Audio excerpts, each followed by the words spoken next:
Michelle Azuaje Pirela, académica e investigadora, coordinadora del proyecto IA más D, Inteligencia Artificial y Derecho de la Universidad Autónoma de Chile en Temuco. La profesora Azuaje Pirela es doctora en Derecho por la Universidad Autónoma de Chile, máster en Derecho de la Empresa por la Universidad de Alcalá de Henares, especialista en mediación para la resolución de conflictos por la Universidad de La Rioja y abogada por la Universidad de Zulia. Hola, ¿qué tal? De nuevo, aquí estamos en Entre Firmas, esta vez con una experta en inteligencia artificial. Hola, Michelle, buenas tardes. Hola Mafer, ¿cómo estás? Buenas tardes, gusto en saludarte. Y claro, con Gastón. Hola, Gastón, muy buenas tardes. Hola, Mafer, hola Michelle, bienvenida. Buenas tardes a todos. Hola Gastón. Pues entremos en un tema que suena como de otra dimensión, hoy muy en boga. ¿Qué es la inteligencia artificial, Michelle? Cuéntanos a los no abogados de qué estamos hablando o a los abogados de qué estamos hablando. Bueno, yo te agradezco esa pregunta porque fíjate que a mí me cuesta mucho hablar en términos estrictamente jurídicos para explicar esto, así que voy a tratar de ser así suficientemente pedagógica. Bueno, hay primero un concepto, ¿no? No existe un solo concepto, digamos, formal de lo que es la inteligencia artificial, pero uno que es bastante aceptado nos habla de que se trata de máquinas y sistemas que imitan ciertas funciones de la mente humana o que realizan tareas que requerirían de inteligencia si fuesen hechas por seres humanos. Y estamos hablando de actividades como pensar, entre comillas, razonar, entre comillas, resolver problemas y crear. Todo entre comillas, porque se supone que son sistemas, o sea, son creaciones humanas, sistemas y máquinas, que se les dice inteligentes, dice un autor muy conocido, por cierto, en temas de derecho de autor, que se llama Carlos Rogel Vide, no sé si lo conoces, español. Él dice que este concepto lo utilizamos como una especie de licencia del lenguaje, porque en el fondo estamos hablando de máquinas y sistemas. Entonces, cuando uno dice pensar, razonar, resolver problemas y crear, pensemos que no estrictamente con las mismas capacidades que lo haría un ser humano. Por eso se dice que es artificial, porque lo natural es lo relativo al ser humano. Se pensaba que todas estas habilidades y capacidades eran únicas del ser humano, pero ya no. Ahora tenemos estos sistemas que hacen estas cosas, ¿no? No sé si con eso se explica suficientemente bien. Sí, sí, nos hace mucho sentido lo que dices, pero a mí lo primero que me surgiría así de duda, entiendo esta parte de lo artificial, ¿no? Y este entrecomillado de inteligencia, que a mí en lo personal me llama la atención llamarle inteligentes a las máquinas, ¿no? Porque en teoría, pues las máquinas fueron desarrolladas por el ser humano, Por el ser ¿no? Y humano, por sí. eso quisiera yo creer, ¿no? Que no fue otra máquina la que generó una máquina. Pero te digo, y entrando así a temas que pudieran ya ver o tener que ver con el derecho a autor, cualquier tipo de obra de las que tiene la legislación internacional puede ser creada a través de inteligencia artificial, o sea, un plano de arquitectura, una canción, una obra literaria. Mira, no me atrevería a decir que cualquier tipo de obra, porque hay muchos tipos de obra, pero sí que conozco varios tipos de obra, ¿no? Bueno, vamos a pensar en varias, las que están más en boga últimamente. No sé si han visto, hay unos programas que son capaces de generar imágenes, ¿no? Como para entender un poco cómo funciona esto, también música, pero para entender un poco más cómo funciona esto. La inteligencia artificial, ya les dije un concepto, ¿no? Pero hay un subcampo específico, que es el que está más extendido en la actualidad, que se llama Machine Learning o aprendizaje automático. Básicamente esto funciona a través del análisis de grandes, pero enormes cantidades de datos que están digitalizadas, estamos hablando de texto, imágenes, un montón de cosas que están digitalizadas y que son posibles de agrupar y analizar gracias a la capacidad de cómputo que tenemos ahora. Entonces, qué hace el sistema? El sistema, a partir de esas grandes cantidades de datos, crea cosas. Entonces, pensemos, a propósito de las obras, pueden crear imágenes, pueden crear música, pueden escribir texto, código. Por ejemplo, hay sistemas de inteligencia artificial que escriben códigos de software, ¿no? Entonces, no sé si cualquier obra, pero sí son capaces de realizar muchas cosas que normalmente requerirían 100% de la intervención humana. Piensa que les preguntaba si sabían que últimamente están muy de moda dos sistemas muy controvertidos, ¿no? Hay una página web a través de la cual tú puedes ingresar que se llama crayon.com, está el DALL-E Mini, está el GitHub Copilot y está Midjourney. ¿Qué son estos? Midjourney es un software al cual tú le das una descripción. Por ejemplo, le das lo que llaman ellos un prompt, que es una descripción y por ejemplo, María Fernanda mirando la orilla de la playa. Y el sistema en unos minutos, a partir de esa descripción que tú le diste, te genera una imagen de cómo se vería María Fernanda mirando la orilla. Ya para algunos, eso tiene las características suficientes para hacer obras. Para otros es una cosa muy cuestionable. Lo mismo pasa con Crayon. Con Crayon, de hecho, quien quiera probarlo es mucho más sencillo, DALL-E Mini. Tú entras a la página web, tienes una ventanita, le pones una descripción y al cabo de 2 minutos te refleja un resultado con esa descripción que tú le pusiste. Y el otro ejemplo que les decía era GitHub Copilot, que es un sistema que escribe código. Entonces, bueno, cada una de esas imágenes, si fuesen realizadas por seres humanos, si cuentan con el requisito de la originalidad, podrían ser consideradas obras, pero en la actualidad hay un debate buenísimo sobre si esto es o no es una obra, o puede serlo, o si debería serlo. Entonces sí, es apasionante de verdad esa discusión.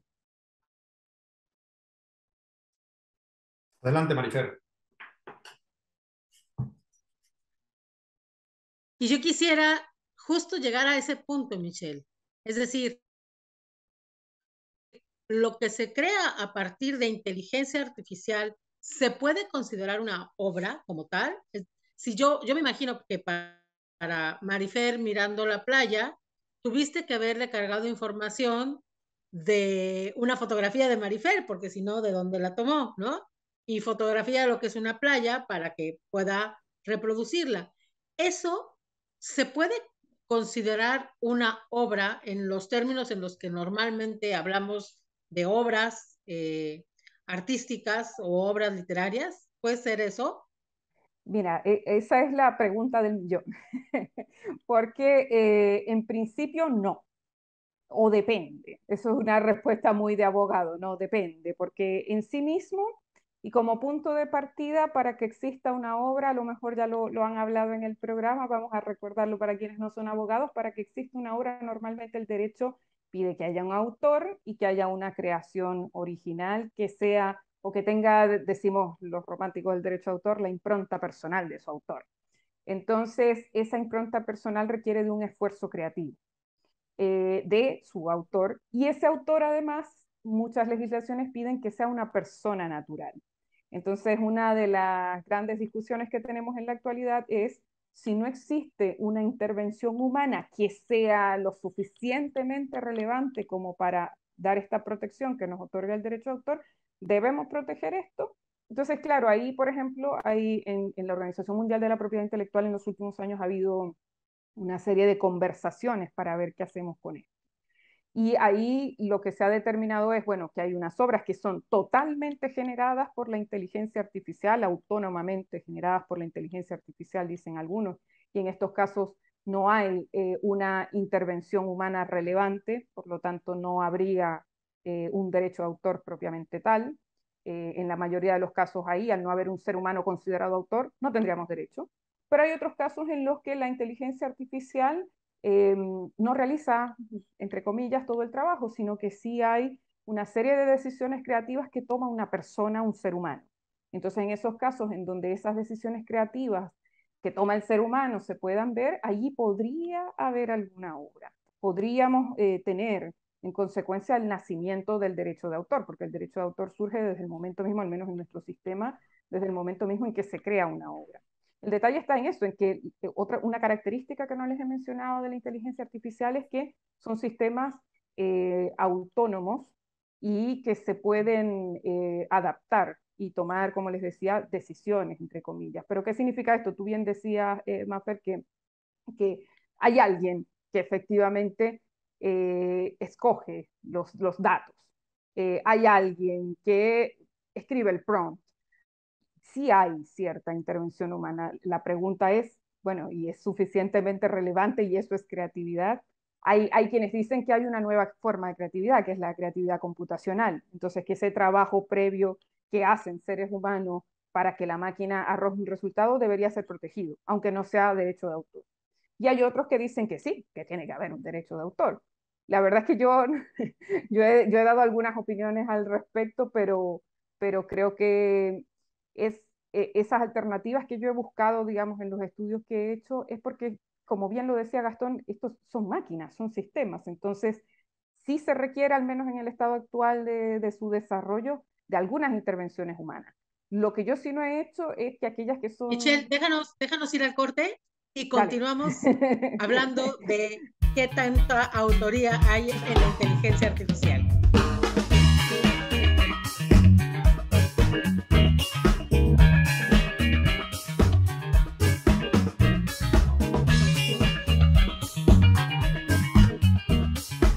Ya estamos de vuelta en Entre Firmas con Michelle Azuaje y Gastón hablando sobre inteligencia artificial. Y nos quedamos en el punto de las creaciones que se hacen a partir de la inteligencia artificial. Y déjenme soltarles una pregunta a los dos. Vamos a pensar en diseñadores o en chicos que están en el área de las artes gráficas. Ellos, a partir de estos programas que comenta Michelle, hacen una creación. Meten la información, le dan las instrucciones, el programa crea. Esa obra que ellos han creado, esa imagen, para ustedes, digamos, si el chico va y la registra en el Indautor y la quiere explotar para hacer camisetas o para hacer mousepads, lo puede hacer, la puede considerar su obra, la puede de ir en contra de cualquiera que la utilice de manera indebida. Eso es como el tema que ahorita les está preocupando. ¿Puedo usarlo? ¿Puedo sentirlo mío? ¿Qué opinan? Michelle. No sé, primero yo. Bueno, Claro, las damas. Bien. Mira, es súper buena la pregunta y súper compleja. ¿Por qué? Porque eso es precisamente como te apuntaba el gran debate que tenemos a nivel mundial. Yo te diría que a partir de los ejemplos que he mencionado, de esos ejemplos, como el de Midjourney o de Crayon, es bien cuestionable que eso puedan considerarse obras. Pero hay un tema jurídico y hay un tema ético para que se entienda. Yo he hecho varios ejercicios para poder entender esto y ver si de verdad hay un esfuerzo creativo mío. Entonces, cuando yo entro a Crayon, que es la más sencilla de usar, escribo una línea. ¿Okay? Una línea, el mayor esfuerzo que he hecho es escribirlo en inglés porque muchas de estas cosas están en inglés. Yo no siento que yo haya tomado decisiones creativas. Entonces, la imagen que se genera, eso sí, y ahí es donde me queda la duda, por eso no quiero ser muy tajante en la opinión, es que mientras más precisa y amplia o creativa sea mi descripción, mejores son los resultados que arroja el sistema. Si yo hago una descripción genérica, la imagen puede ser cualquier cosa horrorosa y disparatera, ¿ok? Pero si la descripción me toma un poco más de tiempo y yo le hago algunos arreglos, ahí sí que puede haber una obra. Pero en principio, con la simple descripción y con el resultado así simple, no, yo no consideraría que hay una obra. Sin embargo, a propósito de la siguiente parte de la pregunta, fíjate que en los términos y condiciones de Crayon te dicen que si tú generas una imagen con ese sistema, la puedes acuñar como un NFT y la puedes transar en blockchain, pero les tienes que pagar las regalías por ejemplo, por las ventas que hagas de esos NFT. También te autoriza para usarlas en camisetas, en franelas, le decimos nosotros, o poleras. Las puedes estampar ahí, pero tienes que pagar la regalía. Ahora, ¿cómo persiguen ellos eso? En el mundo digital podría ser fácil, ¿no? Con sus buscadores a través de del mismo sistema de inteligencia artificial. Pero en el mundo analógico no sé cómo podrían perseguir eso. Pero yo creo que depende de digamos, la intervención, el esfuerzo que haya. Yo, por una simple descripción, no, definitivamente no. Pero si esa descripción es detallada, te toma tiempo, después haces unos arreglos, puede ser que sí. Yo no sé cómo lo ve Gastón. Mira, fíjate que es bien interesante y lo primero que me viene a mi cabeza quizás es cuando estaba yo en la escuela y nos hablaban de la generación espontánea. O sea, eso de que, o sea, ¿dónde va a salir? Ni modo que esto salga de la nada, ¿no? Decía un filósofo que de la nada nada sale. Yo veo la inteligencia y veo la inteligencia artificial. Entiendo la parte de la inteligencia porque a lo mejor hasta a veces la llevo a usar en mi vida. La inteligencia artificial para mí es el tema de quién ha creado estos sistemas que son obras de cómputo, que hay un autor que crea estos sistemas para que a través de estos sistemas, con esa información y con esa línea, el sistema per se, pero creado por un ser humano, pueda llegar a desarrollar esta obra o no obra que entiendo y podemos ponernos aquí muy románticos, como bien dices, en el tema de qué es una obra y de los derechos de autor, pero alguien lo creó. O sea, yo sí soy un convencido de que aún esa inteligencia artificial fue creada por el hombre, o sea, en desarrollos de programas de cómputo para ayudarlo a generar o a resolver toda una serie de problemas o simplemente para jugar un poco con esto que mencionas, ¿no? La foto de Marifer, el concepto playa, a lo mejor lo dejas ahí y haces una serie de cuestiones que mañana pueden llegar a ser una obra de dibujo, convertirse en un NFT, que además el NFT ya habría que entrar a otro mundo, porque ya para mí el NFT es un soporte y no necesariamente el tema de la obra como tal, o sea, ese ya da para meternos Para en otro, otros enjuagues, pero yo sí creo que al final del día la inteligencia artificial no es sinónimo de generación espontánea, o sea, no apareció de repente de la nada la inteligencia artificial y entonces estamos conviviendo y compitiendo los seres humanos con la inteligencia artificial o con las máquinas. Al final del día yo seguiré y por ahí empecé diciendo, hombre, las máquinas las tuvo que haber creado el hombre, no apareció un día una máquina por ahí, ¿no? sí, no, ahí yo estoy, a mí no me dieron la palabra, pero aquí voy yo. Ahí yo estoy 100% de acuerdo contigo.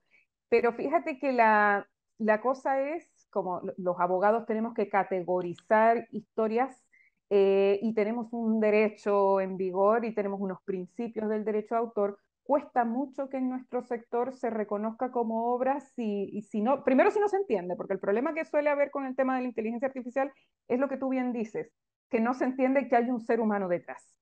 Yo como no puedo desligar igual que tú la idea de que esto es una herramienta, yo pienso que sí, que hay un ser humano detrás que es el generador de todo esto. El problema está en que en los conceptos tradicionales del derecho de autor, no en todos los casos eso va a ser suficiente para atribuir una autoría. Ahora, eso no significa que no tenga valor. Oye, Y ahí ¿podría es, entonces una máquina ser autor? no, Llegaríamos la a máquina no, modificar la ley para que en lugar de personas pero físicas sean personas físicas inmateriales, técnicas de los autores de una obra. exacto, pero se ha discutido, digamos, con los conceptos tradicionales, no, eso es un escándalo para los principios tradicionales del derecho de autor, pero si lo pensáramos de acuerdo a un nuevo orden, de acuerdo a un nuevo régimen, En y el como tú dices, metaverso, ahí sí se reformando, podría. En el metaverso meteríamos a las en máquinas otro, autoras de obras. puede O ser, que diría, ok, la máquina es la Déjenme, autora y el dueño de la máquina se vuelve entonces el autor derivado de la obra. ahí hay un déjenme autor hacer una chileno, aclaración, ya, adelante, Fernando.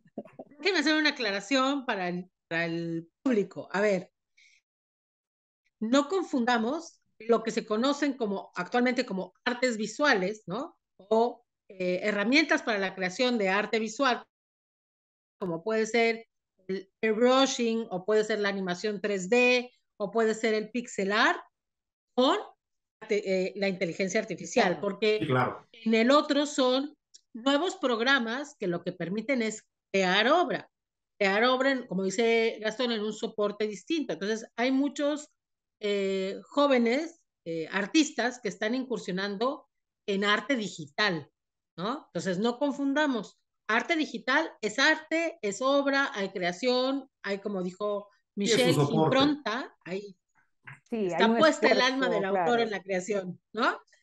Sí, Y lo otro sería dar instrucciones para que la inteligencia artificial, como dice Gastón, la máquina, sea la que genere un producto, ¿no? Son dos cosas diferentes. Sí, es que, Ahora mira, por sí, eso, regresemos después del corte para hablar de esto que plantearon. ¿Quién es el autor en la inteligencia artificial? Regresamos.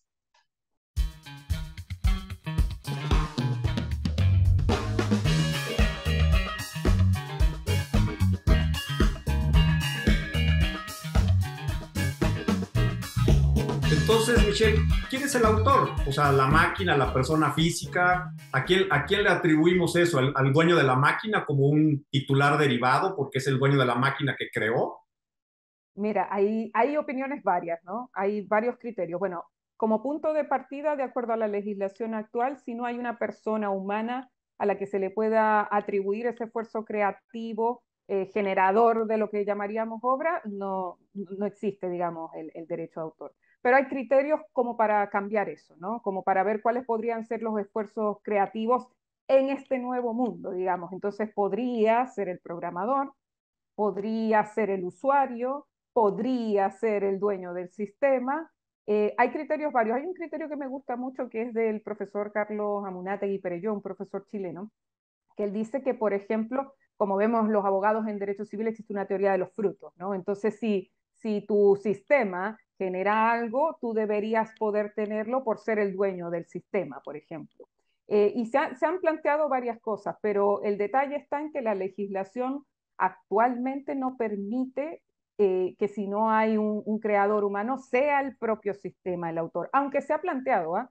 Cuando empezaron todas estas discusiones hace, yo creo que ya probablemente en el 2017, incluso el Parlamento Europeo dijo, ¿y si le damos personalidad jurídica a la inteligencia artificial? Y también se planteó, ¿y si le damos derechos de autor?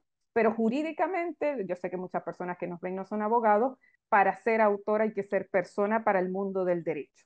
Entonces, eso no es posible en el caso de los sistemas, ¿no? Podríamos analizar si nos conviene, si está bien, porque piensen que, por ejemplo, las empresas tienen algunos derechos y obligaciones, digamos, por una figura llamada personalidad jurídica que convino históricamente crear. Pero en el caso de los sistemas de inteligencia artificial eso todavía no existe. Se ha planteado, se ha discutido, pero cada vez va perdiendo más fuerza porque se han levantado mucho las voces que protegen que se mantenga la figura del autor en la persona humana. Eso no quita que podamos pensar en otras figuras y yo como tú, Gastón, pienso que tenemos que pensar en otras figuras, sobre todo en épocas como la que estamos viviendo, que hay, como lo decía María Fernanda, gente que está encontrando ahí una nueva forma de expresarse, entonces hay que analizarlo, hay que abrir la mente, pienso yo. No Oye, sé cómo... ¿habría piratería entre máquinas? ¿Programas que se Eso, pirateen a otras? se dice, también hay un fuerte debate con GitHub Copilot, ¿no? Porque dicen, he asistido a muchos seminarios donde se discute esto, porque recordemos que en nuestro sistema el software o los programas de computación también son obras. Claro. Entonces hay Copilot, según dicen algunos, a mí no me consta, yo hasta ya no he llegado, yo soy abogada, pero que copia fragmentos de código. Entonces se habla de que hay un plagio sofisticado a través de la inteligencia artificial, que estos sistemas realmente no crean nada, sino que toman cosas que están ahí y las horrorizan o las transforman o se las roban derechamente. Entonces, Claro. es complejo, ¿Y a porque quién no es... denuncias, no? O sea, ¿quién vas a ir a demandar o a denunciar a la máquina y metes a la cárcel a una máquina? Bueno, eso se ha discutido a propósito de la personalidad jurídica, pero fíjate que en el fondo siempre hay alguien que es dueño de eso. El Sí, claro. problema es que como la ley no establece o no atribuye responsabilidad, esa es otra discusión que hay, ¿no? ¿Quién es el responsable por los daños o por las infracciones que cometa el sistema? Pero la ley no lo determina, pero hay criterios que se pueden utilizar. Los mismos, podría ser el fabricante, podría ser el programador, pero como la ley no prevé, o sea, no sé de qué año es el Código Civil de México, pero bueno, Y la nuestras responsabilidad objetiva, al legislaciones... final del día, no sí hay una responsabilidad objetiva del dueño de la cosa, digamos, ¿no? Pero empieza a ser esto interesante, ¿no? Entonces, pero entonces, a ver, regresando un poco a lo humano y terrenal. Si alguien crea una obra a partir de inteligencia artificial, eh, hasta ahorita, digamos, él podría ser el autor de eso que se creó. Esa obra no se le puede atribuir ni al desarrollador del software ni al que lo vende, ¿no? Hace más sentido que sea el usuario, porque es el que da la descripción en cualquier caso, ¿no? Exacto. Yo Uh -huh. como mortal hago mi obra a partir de la descripción. Y es de mi medianamente original autoría, ¿no? Eso es lo que estaríamos hablando, Sí, o ¿cierto? sea, y ahí te diría, fíjate, ¿quién es el autor, no? El creador o desarrollador del programa de cómputo, el usuario, si es que tiene una licencia autorizada, porque habría que ver ese usuario de dónde sacó ese programa. O sea, empiezas a, digo, lo podemos complicar hasta donde quiera, ¿no? Pero al final del día, ¿quién va a ser el autor de la obra? Si es el que hizo el programa de computación o, como bien decías, Michelle, el usuario de ese programa que le da la instrucción a la máquina para que haga. Fíjate que en el Reino Unido hay una salida bien salomónica. La legislación del Reino Unido dice el que hace los arreglos necesarios para lograr el resultado. Entonces ahí, bueno, el que hace los arreglos necesarios puede ser el usuario perfectamente, pero no lo Claro. cierra a una cosa específica, sino que en cada caso se ve quién hizo los arreglos necesarios. Esa fórmula a mí me gusta mucho. Sí. Pues seguimos hablando de inteligencia artificial, vamos a un corte y regresamos a nuestro último segmento.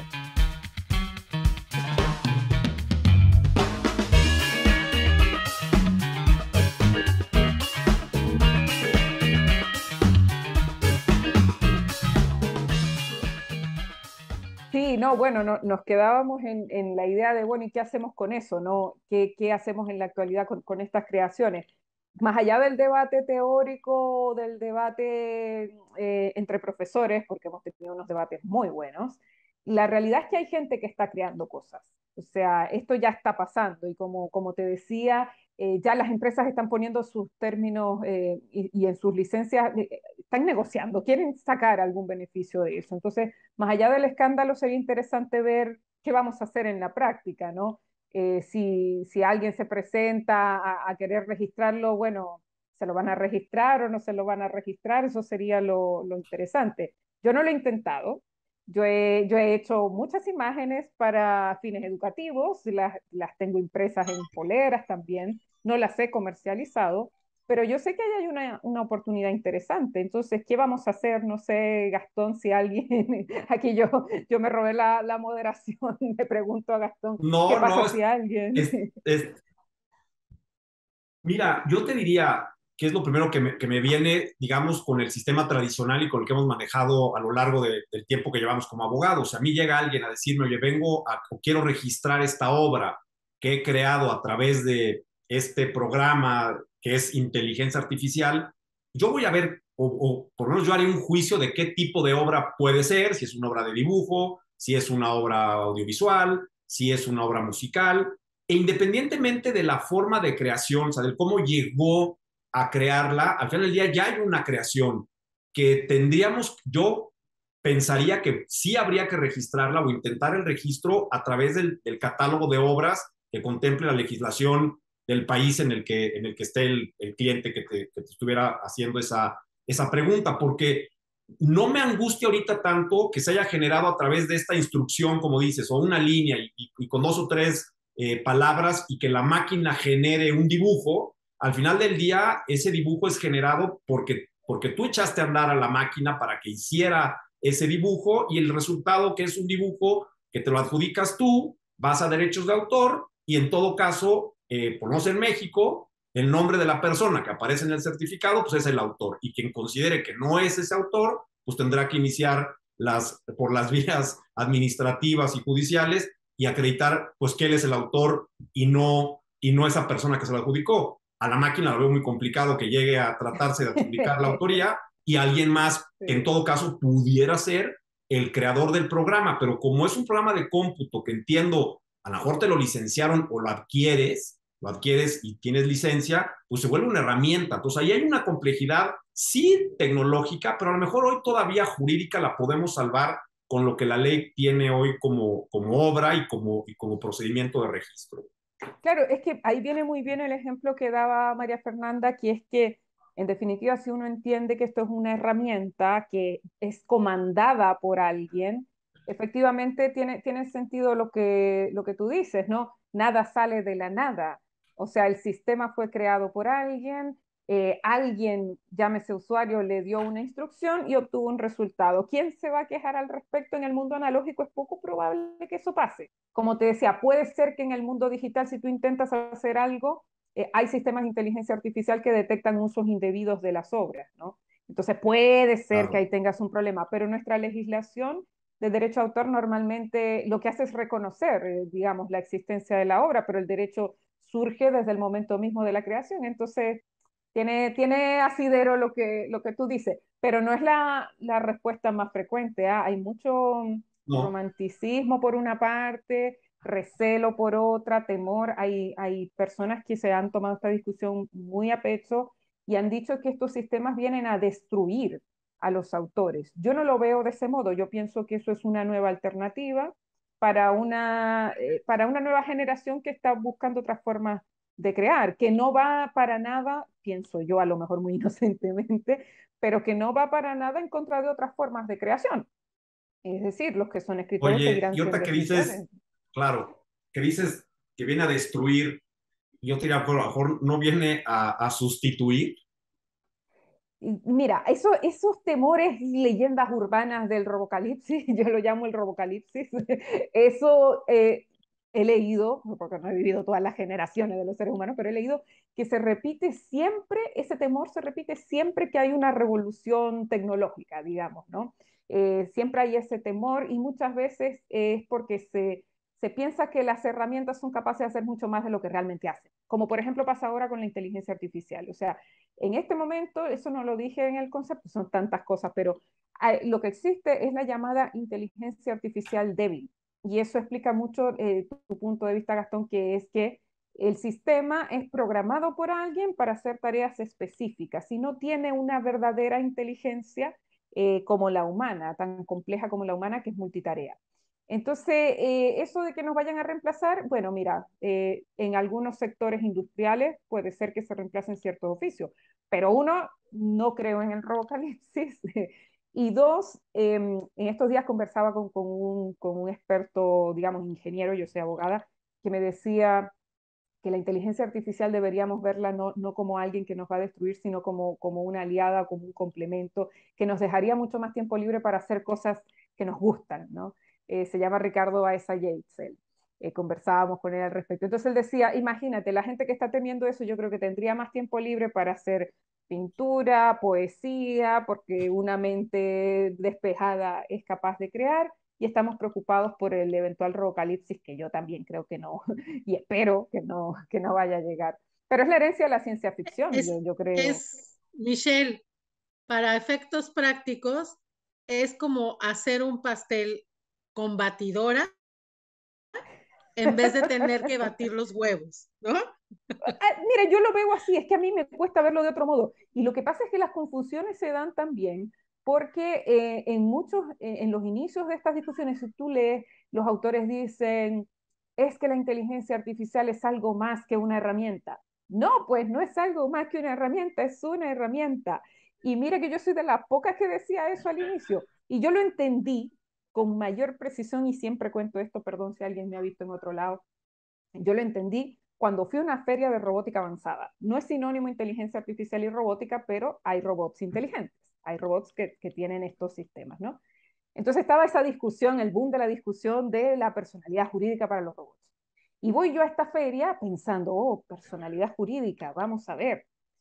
Y había un robot, la cosa más avanzada para ese entonces, y era un pedazo de plástico, no sé si ven mi fondo allá, algo así, con unos botones que tú lo tocabas y te ponía música y bailaba. ¿Y cómo bailaba? Una alita triangular para acá, una alita triangular para allá.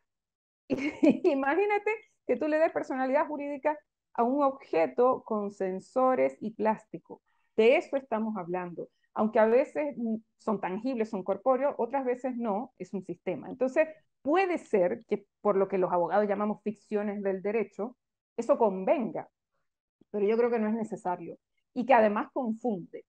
Entonces, es una herramienta, es eso, es como tú dices, el pastel con batidora en vez de pincel, bueno, es un poco más complejo, pero sí, es un sistema, que tú le das una orden y hace una cosa. Eso es. Claro, y podrías ser tan creativo a partir de la inteligencia artificial como lo son con los pinceles o las gubias, ¿no? O simplemente flojear un poco y pedir María Fernanda mirando al mar. Mira, a mí yo hice, Muchísimas gracias, Michelle. Es hermoso tenerte aquí hoy. Gracias, Ay, Michelle. Creo gracias que a hay que ser ti. muy inteligente para entender la inteligencia artificial.